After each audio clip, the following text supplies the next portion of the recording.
Halo teman-teman, pernah nggak sih kalian denger non-clause? Gini tentunya kalian punya ransel yang kayaknya kecil, tapi itu isinya banyak banget. Ada HP, tempered glass, laptop, kemudian snack, jajan, botol air minum, dan lain sebagainya. Nah, itu juga non-clause sama. Non-clause itu mungkin kedengaran seperti sebuah kalimat, tapi pada hakikatnya bukan kalimat. Walaupun terdapat subjek dan predikat, tapi aslinya non-clause itu berfungsi sebagai ya kata benda. Nah, di sini kita akan belajar non-clause. Ingat, it's easy bro, nggak sulit-sulit amai. Gasken ui.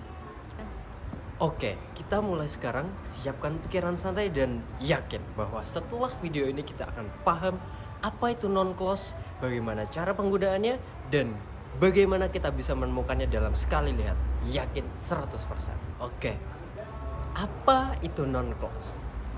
Non-clause adalah anak kalimat yang berfungsi sebagai kata benda, dan ciri-cirinya di sini tuh udah jelas, Paul. Ada 3.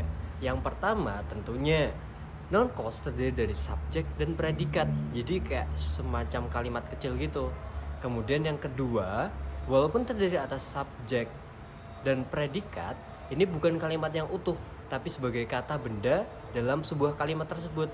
Dan yang ketiga tentunya yang namanya non-clause itu pasti diawali dengan kata that, what, whom, whose, where, when, why, how, whether, sama if. Nah, ingat-ingat itu semuanya. Aku bakal kasih contoh cepat. I know you are tired. Kira-kira mana yang jadi non-clause? Tadi diawali dengan apa? Ya, that. Jadi non-clause-nya adalah that you are tired. Nah, contoh simpelnya kan ini tadi, ada kata that. Maka jelas bahwa I know that you are tired, non-clause-nya diawali dengan that. Jadi that you are tired adalah non-clause-nya. Nah, gitu. Easy kan? Selanjutnya, aku ada cara cepat nih gimana biar bisa nemuin non-clause. Jadi kalimat yang kita mungkin anggap itu adalah non-clause bisa kita ganti dengan kata yang bermakna itu, ini, sesuatu atau seseorang. Nah, tadi kan ada 10 kalimat nih. Nih, aku kasih contoh. I don't know where he lives.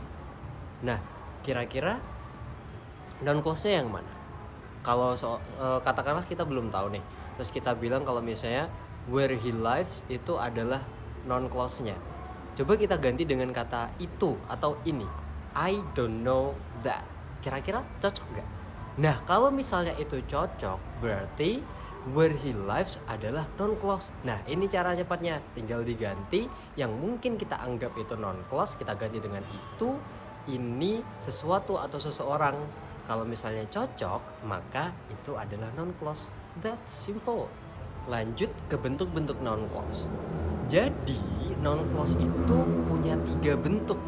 Yang pertama, the that clause, where clause, dan yang terakhir ada whether if clause. Kemudian where clause atau WH clause. Nah, di sini polanya tetap bukan pertanyaan tapi tetap pernyataan dalam pola suatu kalimat. Nah, dan selalu non-clause yang satu ini diawali dengan kata what, who, where, when, why, how, whom, and whose. Aku kasih contoh nih ya. I don't know where he lives. Nah, kenapa disebut sebagai WH clause? Karena di sini ada kata where. Jadi bukan where does he live, tetapi where he lives. Itu ya. Kemudian yang ketiga ada whether if clause. Di sini dipakai untuk pertanyaan iya atau tidak, atau mungkin ketika kita ragu kita bisa pakai ini. Aku kasih contoh nih. I'm not sure whether he will come. Dimana non-clause-nya? Ya, whether he will come. Nah, di sini itu menyatakan ketidakpastian antara dia datang atau tidak. Lanjut. Jadi, selain ada 3 jenis tadi, tentunya non-clause juga punya fungsi tersendiri. Nah, fungsi utama non-clause itu ada 5.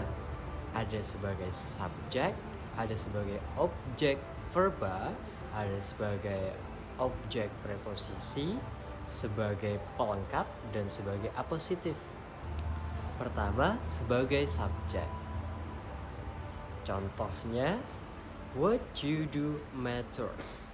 What you do matters. Nah, di sini sebagai subjek karena terletak pada awal kalimat dan sebagai subjek. Kemudian sebagai objek verba. Jadi terletak di akhir kalimat yang bertujuan sebagai objek daripada kata kerja. Contohnya, I know that he will come. Nah, di mana verbnya know di sini sebagai verb dan noun clause that he will come itu sebagai objek verba. Kemudian ada sebagai objek preposisi. Contohnya, now we talk about what happened yesterday. Nah, di sini about itu sebagai preposisi dan what happened yesterday sebagai noun clause. Kemudian sebagai pelengkap. The third is he lied. Nah, is he lied di sini ada noun clause dan the third itu sebenarnya adalah sebuah kalimat yang sudah menjelaskan tapi ada ditambah dengan pelengkap atau complement. Dan yang terakhir ada apositif. Apositif adalah suatu kalimat yang menjelaskan atau mendetailkan apa maksud kata benda tersebut. Contohnya, the idea that she proposed is brilliant. Nah, di sini idea adalah kata benda utamanya dan that she proposed itu sebagai noun clause-nya. Nah, itu dia tadi semuanya tentang noun clause.